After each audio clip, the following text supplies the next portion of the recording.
In this video, you'll learn how to create a new add-on on Blixo. There are two ways to do this.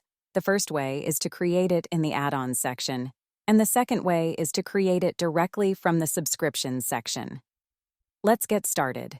First of all, I will demonstrate how to create a new add-on from the subscriptions section. Go to the subscriptions section and click on the Add Subscription button. Then, choose any random plan. After that, click on the Plus Add-on button.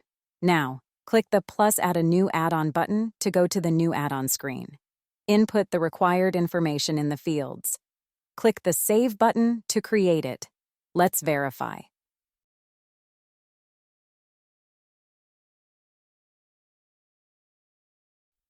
The add-on has been created successfully. Finally, let's navigate to the Settings section. Next, click on the Add-ons field to access the add-ons list. Click on the Add Add-on button to go to the New Add-on screen. There are two required fields, name and amount.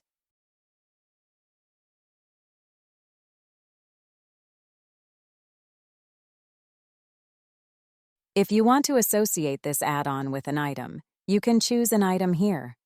Blixo supports 8 billing intervals, including daily, weekly, monthly, quarterly, semi-annually, yearly, custom, one time.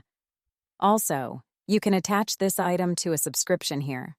On the other hand, if you choose the billing interval with a custom value, you can customize the interval by specific days, weeks, months, and years. If you choose the one-time option, it means this add-on cannot be processed as a subscription. Fill out the information and save it. Let's check it out. Success. The add-on has been created successfully. Voila! You have successfully created an add-on in just a few easy steps. Want to learn more tips and tricks on how to use Blixo? Please like and subscribe. Not a Blixo customer yet?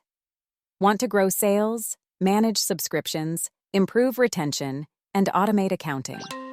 Sign up for Blixo today by visiting Blixo.com.